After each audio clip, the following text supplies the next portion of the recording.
My dad didn't have a checkbook big enough to support a racing habit. My grandfather didn't, and I chased sponsorship as a kid and couldn't figure it out. Then I figured out that I've got a skill of building cars and working on cars. I said, if I can take that skill and find somebody with a bigger checkbook than mine that doesn't have a trailer, doesn't have a toolbox, then I can build a business around it and I can spend my days at the racetrack.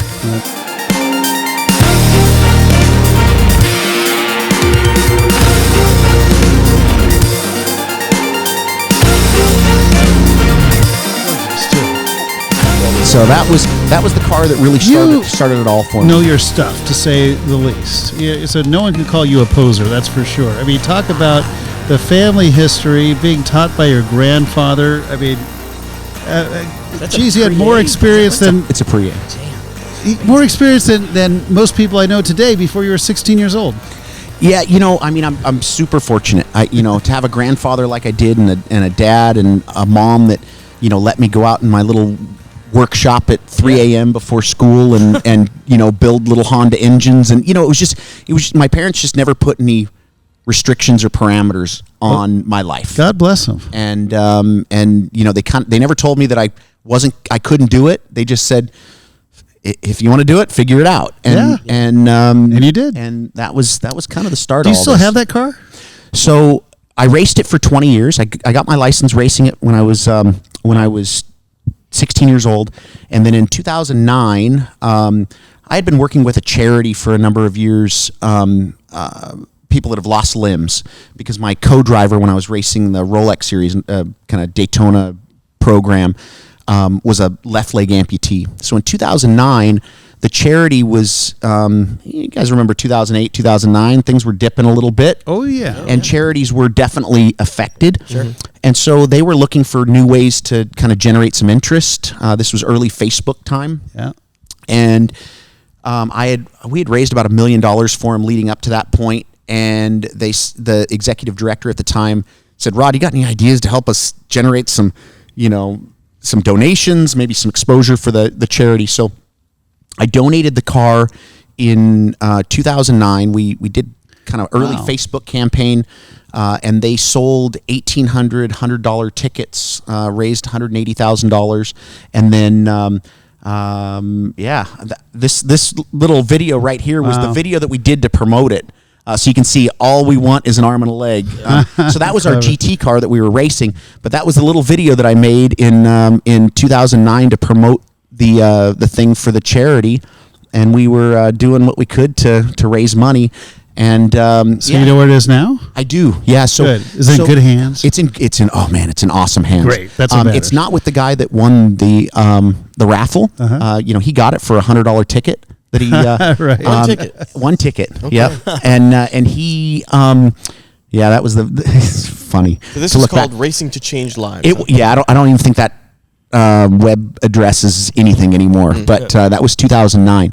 But yeah, so the charity sold, like I said, they sold 1,800 of these tickets, and it was to put limbs on people that had lost a leg, so prosthetic limbs. Right. Well, God bless you, my friend. That's really wonderful. So the guy that won it, he kept it for a couple of years. He was a VW guy, and then he ended up selling it to a guy in the Northeast, and the car is still loved and enjoyed. It's amazing. Out there. Oh, good. So that's wonderful. And what a wonderful thing to do with your first car, because most people just sell it and regret it, or they keep it and just have it around. I still have mine. I don't regret it, because I'm like, thank God I kept something. I regret it. You still have yours. Your engine seized. Yeah, that's true. It's a Beetle, though, so you can't regret that much if you still have it, by the way. Well, that's true. I mean, it can be a thorn in your side, but yeah. Yeah.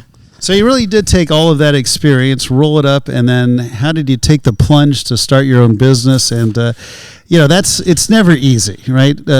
So how did it all transpire? So it really started with that little number 80 356. Yeah. I finished it when I was 16. I raced it for a couple of years, and then I graduated high school. I grew up in Orange County, graduated high school in '92. And thought, hey, I want to be an engineer.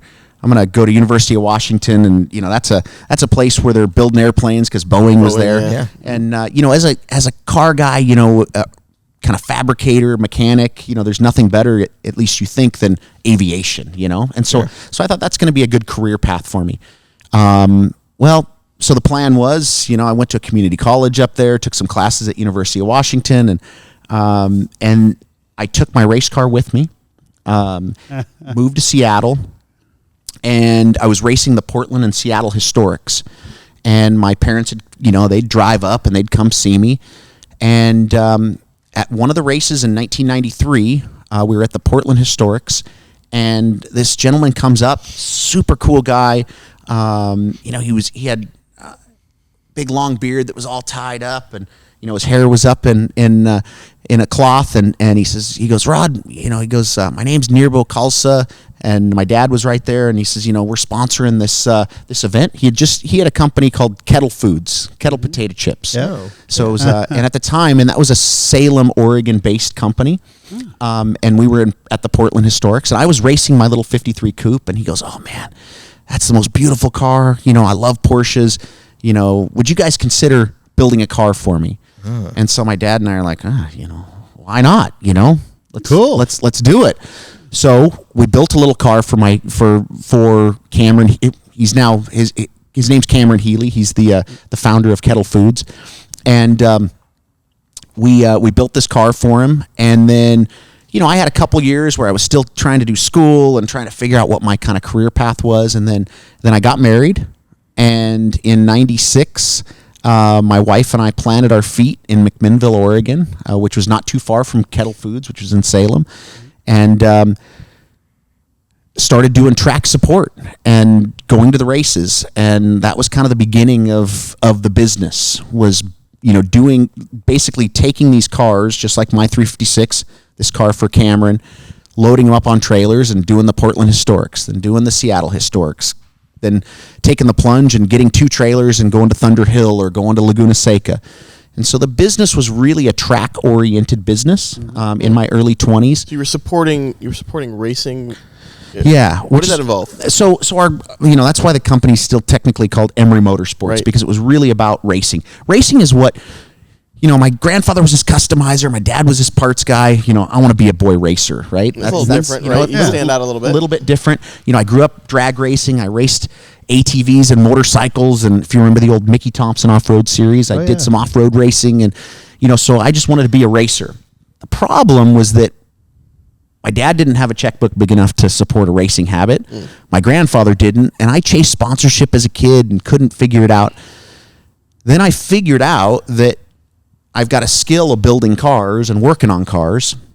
And I said, if I can take that skill and find somebody with a bigger checkbook than mine, right, that doesn't have a trailer, doesn't have a toolbox, then I can build a business around it, and I can spend my days at the racetrack. Right on. And that's really what Emory Motorsports originated as. And so from about 96 until 2008, that was the primary function of the business. I was building vintage race cars. I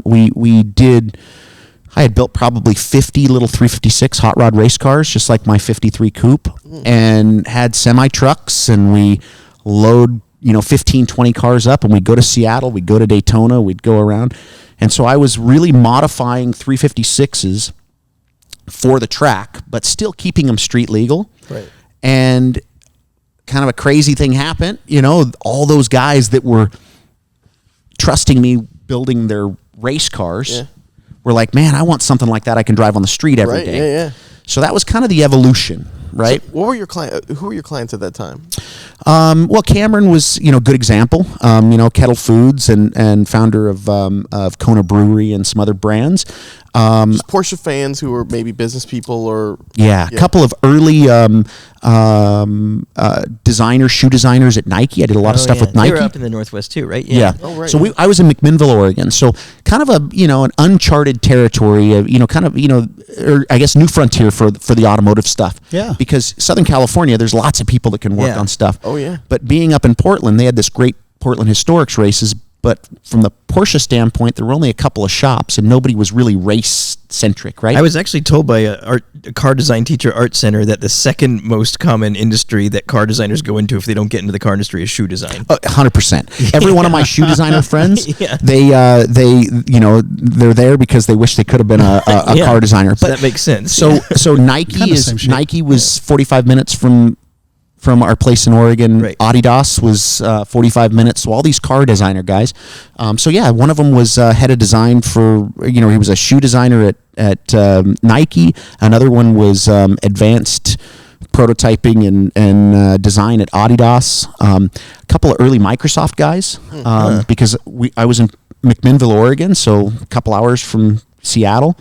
A dentist, another guy that owned a couple of big fishing companies or fishing boats, and then a really cool family that approached me in '99.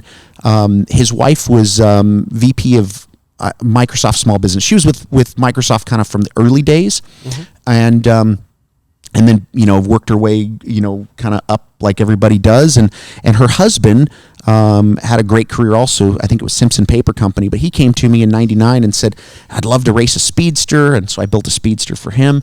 Eventually built a Porsche 906, restored that for him. So it was really people from kind of all walks of life, some early telecommunications guys. I'm just curious. So then how did the whole Outlaw happen, and where did the term come from? So if you think back to my dad's Porsche Parts Obsolete shop in the 80s, right? Here's this big parts warehouse full of new old stock, original, perfect nuts and bolts for restorations. My dad's got a counter, and everybody that was restoring cars, everybody that was in the PCA getting their car ready for, the Porsche parade and making their, car better than it was when it came off the assembly line. They were more focused on picking the lint out of their air cleaners, and making everything perfect and dialed in.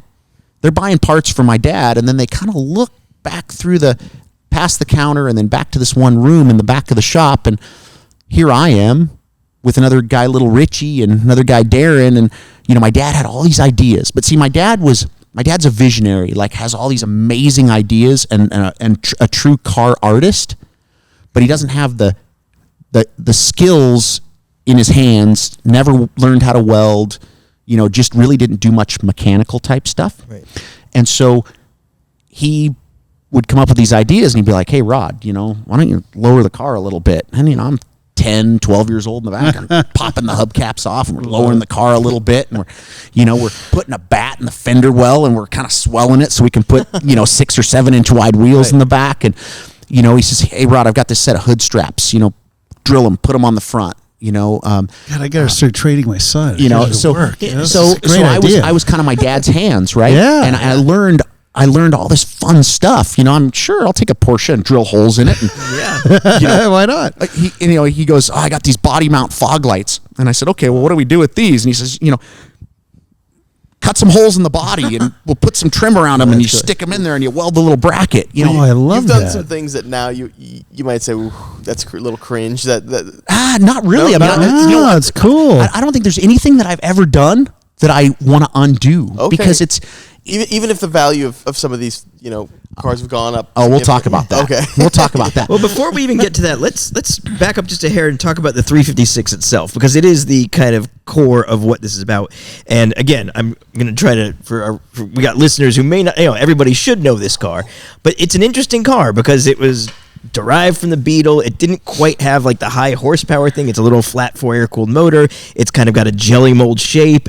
But it's charming and fascinating. They're amazing to drive. So tell us, what is it? What's the charm about the 356 that really gets you, that makes you want to devote so much to it? Well, so yeah, as you said, the Porsche is really an evolution of the VW. Yeah. Because the Porsche family designed the Volkswagen. Yep. And the basic design, fundamentally, the way that the chassis, or at least the suspension design, engine design is the same. Yes. But it's just all a little bit better. Mm-hmm. The spindle's a little thicker. The engine has a little bit more power. The brakes work a little bit better. Yeah. And so when Porsche started building the cars in 1948, they were building them in Gmünd, Austria. Right. And those were aluminum-bodied cars. That's what they called the Gmünd cars. Yeah, that was with the reversed, the mid-engine style. Oh, actually, after that, only the first. That was the first one. Right. First one was mid-engine, and then they built 49, aluminum-bodied coupes. Right. So those were the early cars, aluminum-bodied cars.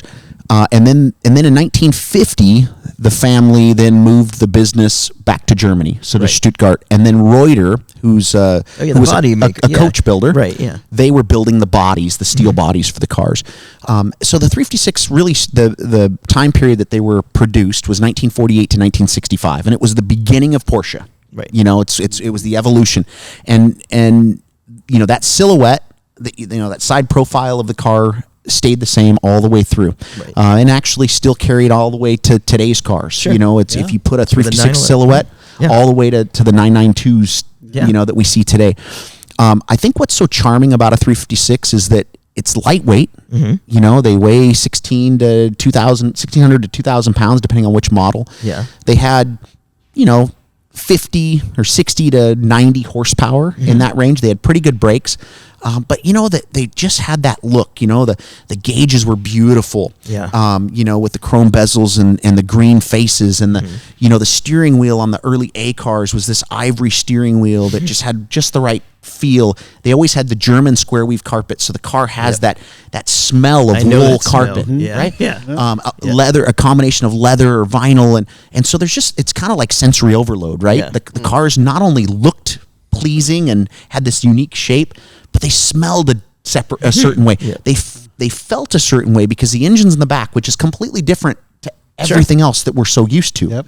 So once it gets into your soul, it's like it doesn't leave, right? So true. And then that little sound and the performance and reliability was so good. Yeah. I mean, and if you had a problem, they were so simple. Yeah. There's a couple of wires, there's a couple of bolts. One belt. Yeah. I mean, the engine can be out in 10 minutes, right? Yeah. And so it was the simplicity, but yet just kind of how, cool they looked and drive. So for me, that 356 was like the perfect car because it was simple enough that I could wrap my head around it early enough, right. Yeah. But it was also a platform that I knew every nut and bolt. Sure. And I also knew all the nuts and bolts for 911s and all these other cars. Right. So I kind of learned the cars from the inside out. Yeah. So I wasn't like put in this box that said the cars have to have all these certain parts. Instead, like if you look at my cars today, I drag parts from the newest models all the way down because I know that Porsche's brilliant in their design. They never said it wasn't an etch-a-sketch. They didn't say throw it away and start over. Right. It evolved. It was an evolution of design. Right. Everything built upon itself. And so many of the parts that are on these cars can just be minor tweaks, and you can bring them, you can drag them back or backdate them into a car. That's cool. And so for me, if you look at the cars that I build today, and maybe we can always get into that, but I can use the engine components from a 1990s 964 993. So I saw a picture of the flat fours you're building with the cooling shrouds that look like they're from the 911 6 engines. And it's like just what you're saying. It's like a mix of this old and new crammed together, and they look fascinating. So I think...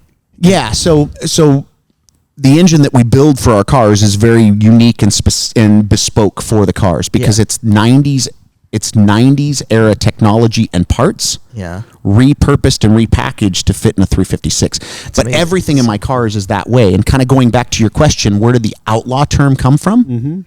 Well, that's really the essence of it. Like in the 80s, my dad's selling parts to these full Concours guys. Yep. All of his customers are coming in to buy all these parts, and they're looking in the back of the shop, and they're going, that is blasphemy.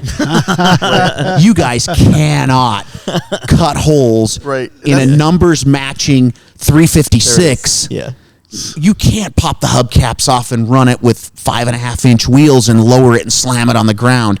Man, you guys are outlaws. They're never going to let you guys go to the car shows. And that was the case. So my dad and I were taking these cars, and we were slamming them on the ground. Yeah. Hot rodding was in our blood, right? My grandfather, but it was not something you did to a Porsche. Right. At least to this U.S. market. There were guys that were racing them, but that was only for race cars. Right. Not for your street car that you want to take to, the Porsche Parade or the 356 registry event. And again, the Emory family has never really been living in that box. Yeah. We're just like, hey, let's hot rod it out. So that's why you say you don't regret any of the modifications you made, because that is your brand. That's what you do. Whether the car is now, worth whatever it is, it's like, that's you. There was a reason that I did it at that point in time. Yeah, right. Right? And I'm kind of one of these guys that commits. It's like, I'm ready. Let's do it. Okay, it's done, Right. And so what happened was in the 80s, like say 87, 88, 89, when I was building my little blue car and we were building a right-hand drive yellow one for my dad, they were calling us outlaws. So a friend of ours, and you guys are familiar with Freeman Thomas, right? Of course, so Ford designer, designed the VW Beetle. So Freeman Thomas's brother-in-law had a little jewelry store in Tustin, and he was a friend of ours. And he made this little badge for us that said 356 Outlaws. And so we put it on the. We put it on so the. cool. Wow. Well, it was his brother-in-law. Oh, his brother. Okay, yeah, brother. James Cannon. So it was, but still, Yeah. And Freeman was always, he was friends with my dad and around. So but, cool. But yeah, so we made this 356 Outlaws badge, this cloisonné badge that we put on the back of our cars, and we'd go to an event, and there was no class for us to show our cars, and there were times when we didn't pull on the grass. We were out in the parking lot. But then what happens is you build enough cars and you start showing up with the coolest shit and you end up in the parking lot. The show's going to be in the parking lot before you know it. That's right. Yeah, we've And seen so that you before, showed them. And so you look, you look now 35 years later, I've built 240 cars, and, you go to an event like Luftgekühlt, or you go to these Porsche events, and, the 356 Southern California 356 Club events, for example, when we used to be in the parking lot, now they put us in a circle in the center. That's right. And the Concours cars are kind of around the outside. And it's just, it's just over time, people's, taste and acceptance start to kind of, change a little bit. And, let's be honest, you and I were talking about this a little bit. The values of these cars have continued. They've been a nice gradual build of Porsches in general. Yep. But I think that today, when I look at my clients or the enthusiasts that are out there, the appetite for these Porsches is not as much about putting plastic on the tires, putting it in a trailer, taking it to the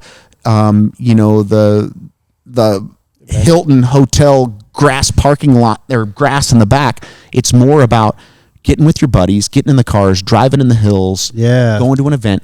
And so the cars that I build today are cars that are built to be driven and styled and personalized.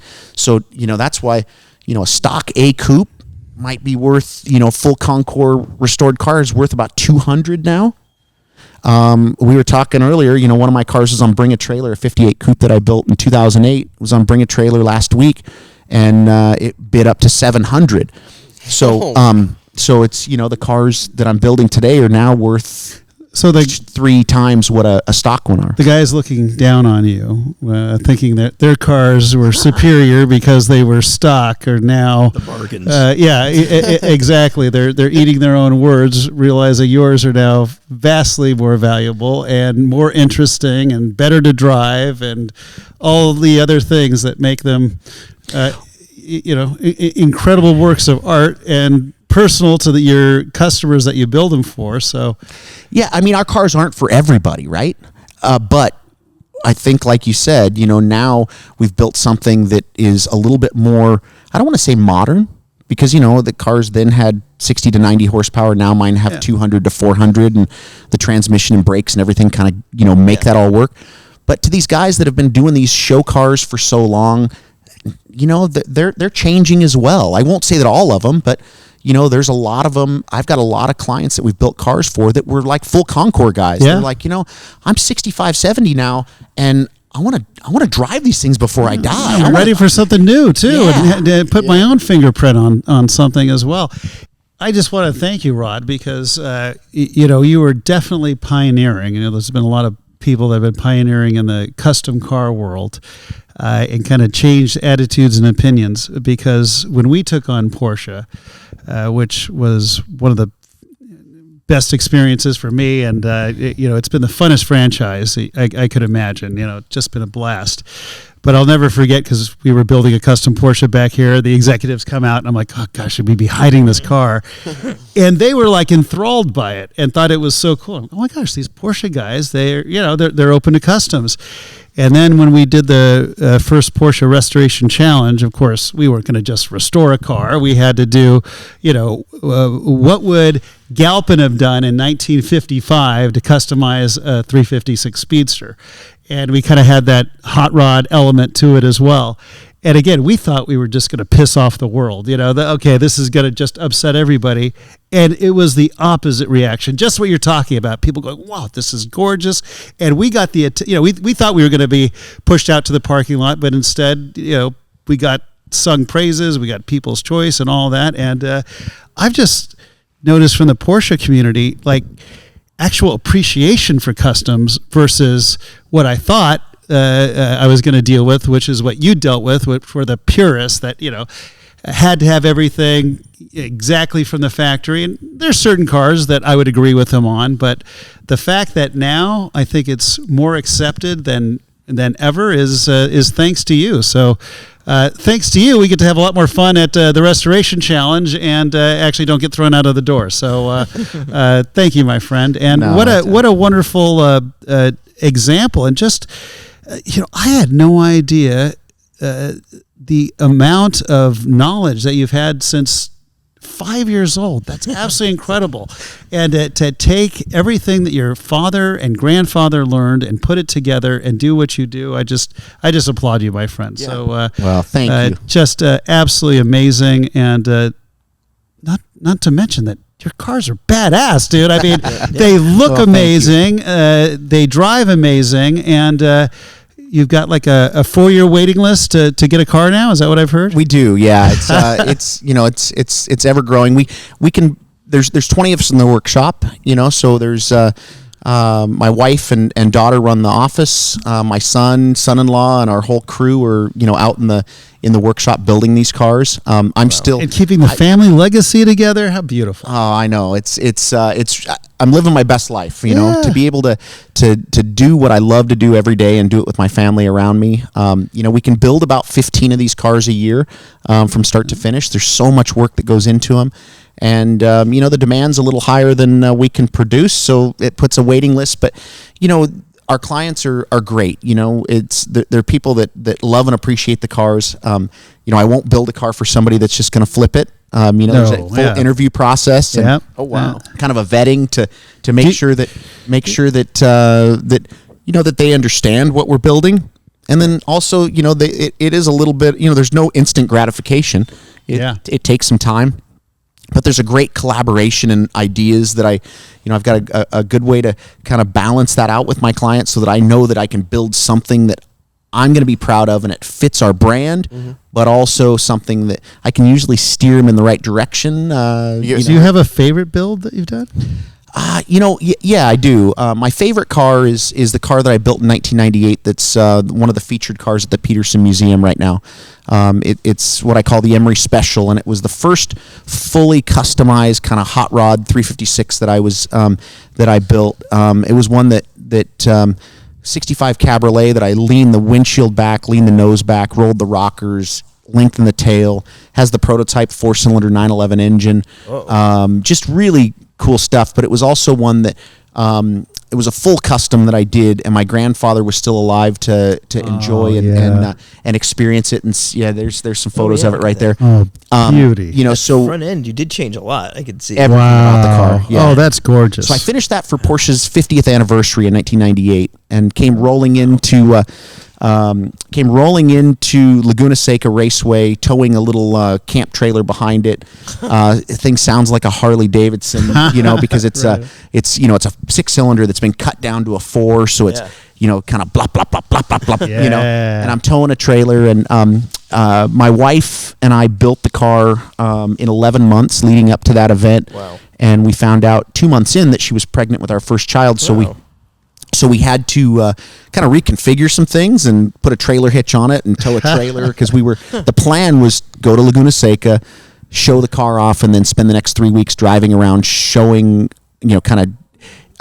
showing the car off, of course, but really showing off our son Zane and spending time with family. So, that's beautiful. Yeah, so that's still, that's always going to be my favorite car. Awesome. Well, I can tell. And I still own it. And perfect. And it's a great piece of our kind of history. And on another car that's quite famous, you worked on. What's the story with the Gaumond Le Mans car, and how did it all come together? Yeah, that's a whole nother episode. I'm sure it is. So what's the? But I'll give you the elevator pitch on it. Yeah. I mean, obviously you have some experience of that car because we had it on your turntable over here at one of your events, and then I got that call from you guys when COVID hit, and you were doing the opening for Porsche, and you were looking for some kind of unique cars for the gallery at and that was the our Porsche star dealership, and that was the one that was kind of below the glass bottom floor, floor. Right. But so and thank you for that. Helped us launch our dealership in the right way with the right history. My pleasure. I mean, I've always been a fan of you guys, and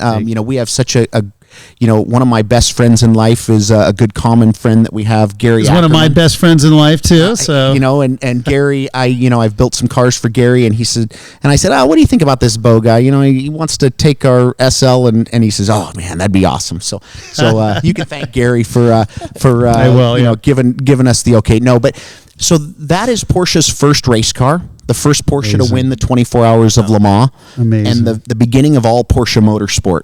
So, here Porsche, went to Le Mans this year. None of that legacy in Porsche racing would be where it is today, I don't think, without that car. So the kind of quick and dirty on that is Cameron Healy, my client that was my first customer, first, guy to pay us to go racing and build stuff. He always said, Rod, someday I want a car that has significant history, and we're going to, we'll restore it. Well, Cameron and I had always seen that little 356 SL at Laguna Seca and at the races, but we saw it as a convertible. Yep. A little red roadster that was racing around, and nobody knew at the time that was Porsche's first race car. Oh. So basically what had happened was Porsche in 1950, when they moved back to Germany, were asked by the ACO, or the organizing group at Le Mans, to compete in the 1951 24 Hours of Le Mans. So they tested 4 cars, built 4 of these aluminum-bodied SL race cars, and they showed up at Le Mans in 1951 with 2 cars, the number 47 car, the number 46 car. 47 car crashed in night practice. The 46 car was the only one of their 2 cars to race. They got first place in class. 1100cc class. They beat all the 1500 cars, and they finished 20th overall in their first international race, first showing at Le Mans. So then Porsche, being a small little car company in 1951, or 1951, they sold that car along with the other 2 to the U.S. It was just an old race car. Just an old race car. So back then, back then, Max Hoffman was the importer that was bringing all the cars into the U.S. Yep. He bought all 3 of the cars. One of them went to Mexico City, which was the first Porsche to race the La Carrera Panamericana race. One of them stayed on the East Coast, and this particular car came right here to the San Fernando Valley. It came to the Valley? And John von Neumann, that owned Competition Motors right here in North Hollywood, bought the car, raced it 3 times, and then he took the car. So he raced at Pebble Beach Road Races, Golden Gate Park, and Torrey Pines. So he did those 3 races as a coupe. Then he took it down to Hollywood Boulevard. Shit you not.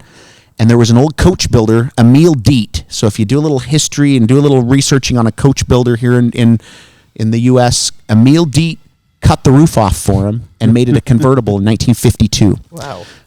The roof was destroyed, thrown away, whatever, and they made it a convertible. And John von Neumann then raced it as a convertible.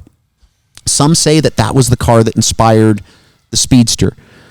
Because it was the first, the roof was cut off, and also the America Roadster, which came right after that. Yeah. Because if you look at, in 1952, what it looked like, that's what the America Roadster and then ultimately the Speedster looked like. The car then raced as a convertible from that point until 2009 and was always a California race car, but nobody knew that it was the Le Mans winning car. Nobody even really paid much attention to it. You can see it right there. Look at that. As being one of the coupes. Cameron and I had a hunch that there was, and a strong hunch. We knew the car.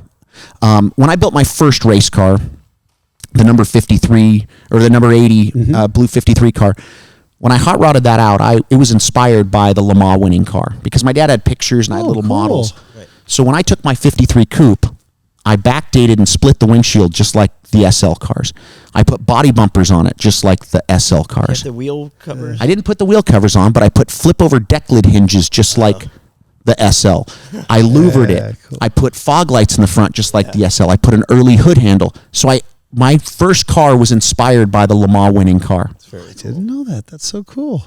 I didn't know that was going to be even, relevant. But 30-something years later, the little red Roadster, the guy that owned it had owned it since 1956, and he had passed away. And his estate started making calls. I think Seinfeld probably got a call. I think some of the other major collectors got calls, but I got the call. And Cameron and I said, absolutely, let's buy it. So Cameron buys the car. I pick it up with my little enclosed trailer. I strip it to bare aluminum. I start doing the research. I'm looking at every little detail, every little nook and cranny, and discover all the forensic little, welds and where the things were. And I spent the next 3 years doing all the research to verify for sure that it was the Le Mans winning car. Was there a moment that you went, "This is it"? Like you get chills. There was. So you gotta think. Yeah, because that's like literally you've got a unicorn, holy grail, whatever you want to throw at it. Treasure. The one in the world. A literal treasure. So what was that moment? So there were a couple of them. We had a hunch that this was the Le Mans car. But it really, there were 11 of these 356 SLs, and so it's kind of 1 in 11 chances, right? So as I started stripping the paint off of it, and we're looking at every little detail, and I'm looking at everything, one of the things that I discovered, well, in the research, I figured out through photographs that chassis number 54, 55, 56, 57 all had a certain gauge kind of cluster on it. Because they added gauges, so they kind of had this little aperture that went on there so they could put more gauges.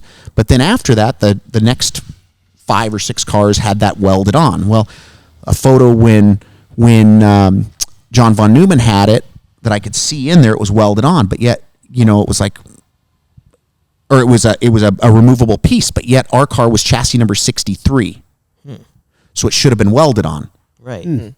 Well, so I'm cleaning the chassis number with Scotch-Brite, and all of a sudden it goes from 063 to 063 with 056 behind it, which means really? It's overstamped. They stamped all the time. They do that? That's a thing. What?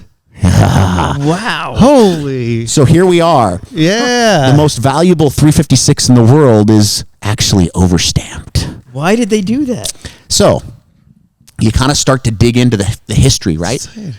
Well, they took 4 of these cars to build them as race cars. Yeah. 2 of them went to a coach builder, Reuter, to have all the modifications done. 2 of them went to Dannenhauer, which is another coach builder, to have the modifications done. Chassis 54 and 56, or 54 and 55 went to Dannenhauer. 56 and 63 went to Reuter. Car number 63 was the one that Porsche had registered car number 63 and car number chassis 54 to go to Le Mans. But a week or 2 weeks before Le Mans, car number 63 was crashed and totaled. So they took all the parts off of 63, put them on 56, restamped it, boom, Porsche shows up to Le Mans with same car.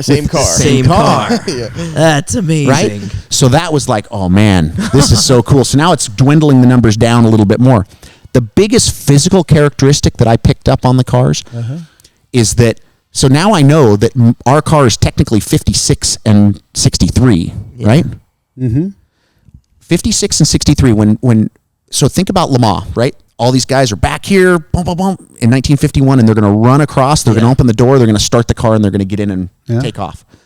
So the Gamoons had these door handles that were kind of like an Abarth or a Jaguar or a 300 SL door handle. You push a little button and it pops out. Yeah. Well, that's going to, gloves Takes on, time. whatever, takes Yeah. time. So they took the early 48, 49 VW Pull handle handles style, yeah. and they modified the doors for the pull handles, right?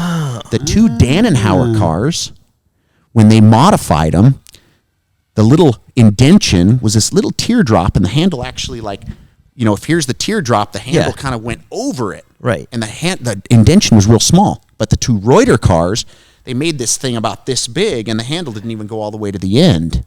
To fit a glove? So that you could just grab it and open the door. So that means, and you can see in the photographs at Le Mans, that the Le Mans winning car had these big old door pockets. Yeah. Wow. So There. You were a sleuth. Boom, boom, right? You were looking at every little detail. So there were 14 of those aha moments Right. Wow. that then came into. We just finished a 360 or 80 page book that details every little That's minutia amazing. detail on it. That's So, fantastic. Anyways, Did Porsche come in and verify it and bless it? So just like every restoration, this thing was overdue and drawn out and forever. But Cameron was super patient because he wanted it to be right.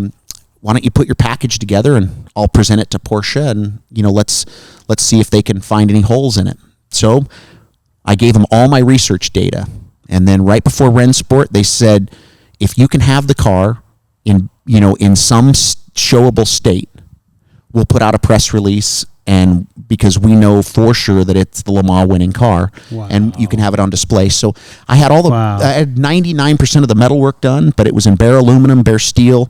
Actually, just right there on the, you can see that picture of it just in right there in the center. It was I actually kind of ghosted the numbers on, but the car was in bare aluminum.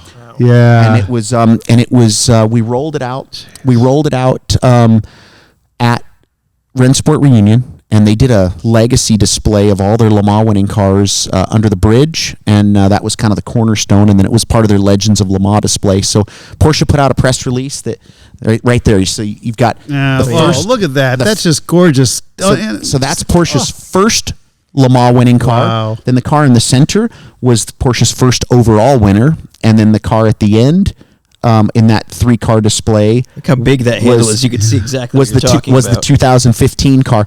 So that was the first time I brought it out in public after I had done the new roof and new dash and so I was able to keep 75-80% of the original car, but I had to remake obviously 20% of it. Right. That had been thrown away by by Emile Diet back in the day. But we finished the car, restored it. We displayed it at Rennsport in 2015, and then 11 months later, we brought it back to the homeland of its first race in the U.S., and we took it to Pebble Beach because that was its first road race. I'm not a Concours guy, never have been, never will be.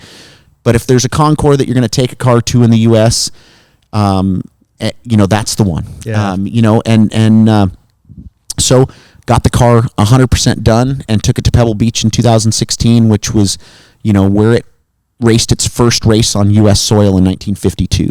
So amazing. And the car, what a so story. It just, it's been obviously on display in your dealership and, and at PEC and at Peterson.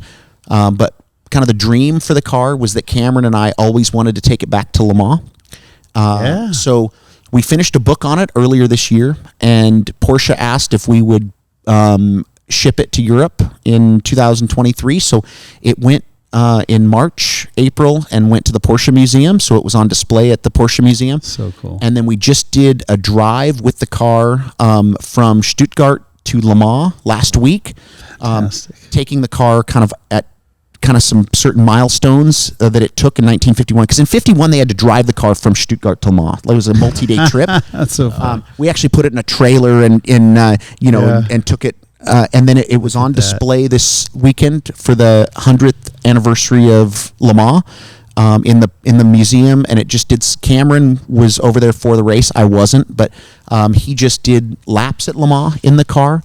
And my wife Amy and I are flying over there next week for the Le Mans Classic, and and then Amy and I will get to do a few laps around Le Mans with some other real historic cars, and so 100. It doesn't get any better than that. I'm sorry, it's just perfect. Yeah. So 72 years later. Yeah. This year is so significant. It's Porsche's 75th anniversary. Exactly. Everything Le Mans, lined up. 100 years for Le Mans, and it's 72 years ago that car was Porsche's first Le Mans winner. So, pretty excited. Well, what an incredible story, and I can't think of anyone better. In fact, there is no one better that could have restored that car and done it properly with as much reverence and expertise as you. So thank you, Rod. You're my hero, dude. That's all I gotta say. And I've learned so much, and I thought I was impressed with you before you came in, and I'm just beyond blown away. I'm your biggest fan now, dude. I'm telling you. Wow, I'm beyond blown away, and not only the cars that you build are the funnest, but the restoration that you do is the best. And to call, it's kind of ironic to call you an outlaw now. That right there was almost the most legitimate thing there is. But that's really kind of the granddaddy of all outlaws, because if you think about that car, true. Porsche took one of their road-going bodies. That was one of their standard production bodies or handmade bodies from Gmünd, Austria, and they hot rodded it out. They put fog lights on it. They put flip over deck lid hinges. They louvered the quarter windows, and they went racing with it. And isn't that really what hot rodding and outlawing is all about? It's about personalizing it. You just gave me chills, dude, because you're right. And again, that just makes you the perfect guy to have found that car, authenticate it, and rebuild it and restore it. So, dude, doing the Lord's work. God bless you, my friend. That's right. Well, thank you, guys. Thank you, yeah. All right. Yeah. Thank you very much. That was Rod Emory. Thank you, Rod. Amazing what stuff. a great Fascinating. podcast. My pleasure. It's fun. A man who took multiple generations of Porsche expertise and leveraged it to change car culture. Absolutely. So thanks for coming to the Autopian podcast, and we'd love to have you back again. Absolutely. We can dig into more crazy details when you come back. It'll be great. Thanks for making the San Fernando Valley cool again and coming back, dude. Yep, absolutely. This is home for me. All right, and with that, thank you again, Rod, and more stuff coming up for Autopian Podcast Season 2. Come back again, please. We'll see you at the next Autopian Podcast. Thank you.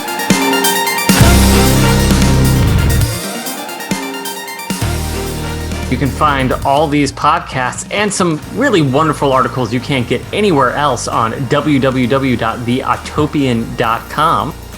And P.S., if you love what we do here, you can become a vinyl velour or rich Corinthian leather member of The Autopian by going to theautopian.com and clicking the button that says support us, because as these podcasts are probably demonstrating, we need all the help we can get.